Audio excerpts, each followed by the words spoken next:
በኪሱ 20 ሩጲ ብቻ ይዞ ሙምባይ የገባው ያ ተራ ወጣት ዛሬ የዓለማችን ትልቁ የፊልም ኮከብ ይሆናል ብሎ የገመተ ማን ነበር? ያለምንም የቤተሰብ ድጋፍ፣ ያለ ዘመድ አዝማድ በራሱ ጥረትና በፈገግታው ብቻ የቢሊዮኖችን ልብ ገዝቷል። ሰላም ውድ የክፍትፍቱ ቤተሰቦች እንደምን ቆያችሁ? ዛሬ ስለ ዕውቁ የቦሊውድ ንጉሥ ሻሩክ ካህን እናጫውታችሁ። አብራችሁን ቆዩ። በኢትዮጵያ ውስጥ በቪዲዮ ቤትም ሆነ በቲቪ እርሱን የማያውቅ የለም። ነገር ግን ከዝናው ጀርባ ያለውን መከራና ስቃይ ስንቶቻችን እናውቃለን?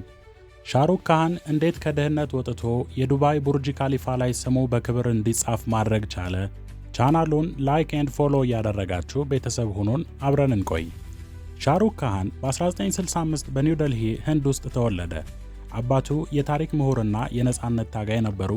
ሻሩክ ካህን ገና በ15 ዓመት ዕድሜው ነበር እኚህን አባቱን በካንሰር ህመም ያጣው። ይህ ለእርሱ ትልቅ መርዶ ነበር። እናቱ ልጃቸው ስኬታማ ሲሆን ለማየት በጣም ይመኙ ነበር። ነገር ግን በ1991 እናቱም በጠና ታመው ከዚህ ዓለም በሞት ተለዩ። ሻሩክ በአንድ ወቅት እናቴ ሳትሞት በፊት ያሳየኋት አንድም ፊልም አልነበረም፣ ይህ በሕይወቴ ትልቁ ቁስሌ ነው ይል ነበር። ያለ እናትና አባት የቀረው ሻሩክ ለእናቱ የገባውን ቃል ለመፈጸም አንድ ትልቅ ውሳኔን ወሰነ። እህቱን ይዞ ወደ ህንድ የፊልም ማዕከል ሙምባይ አመራ።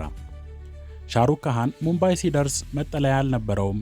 ባቡር ጣቢያ ላይ ተኝቶ ያደረባቸው ቀናቶችም ነበሩ። አንድ ቀን ግን ባህር ዳርቻው ላይ ቆሞ ወደ ከተማዋ እጁን ዘርግቶ አንድ ቀን ይህችን ከተማ እገዛታለሁ ብሎ ጮኸ። በዙሪያው የነበሩ ሰዎች ሁሉ ይህ እብድ ነው ብለው ተሳለቁበት።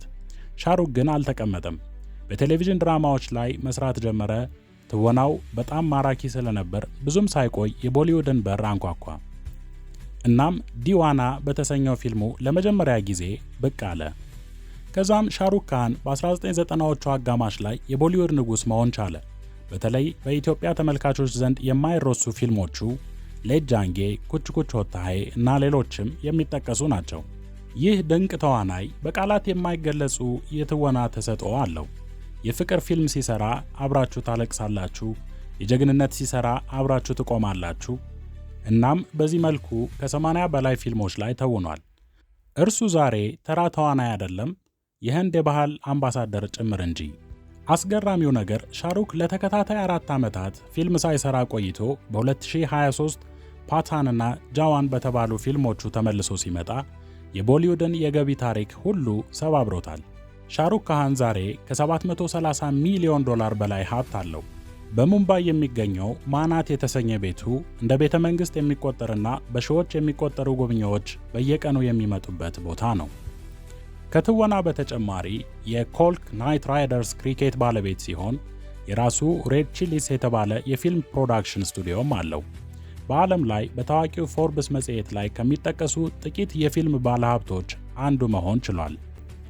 ከዚህ ቀጥሎ የሻሩክ ካህን የሕይወት አቅጣጫን የቀየሩ 5 ታላላቅ ፊልሞችን እንንገራችሁ።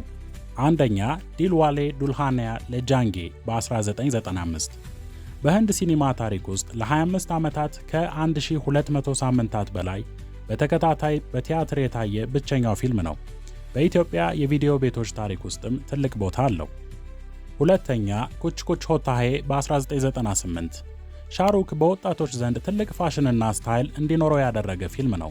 በወቅቱ ኩል የሚለው ሰንሰለትና የልብስ ስታይሉ በኢትዮጵያም ጭምር ተስፋፍቶ ነበር። ሶስተኛ ዴቫስ በ2002 ፊልሙ እጅግ በጣም ውድ በሆነ ወጪ የተሰራና በካንስ የፊልም ፌስቲቫል ላይ ቀርቦ ትልቅ አድናቆትን ያገኘ ነው። ሻሩክ ለዚህ ፊልም ሲል አልኮል በትክክል እየጠጣ መተወኑ ይነገራል።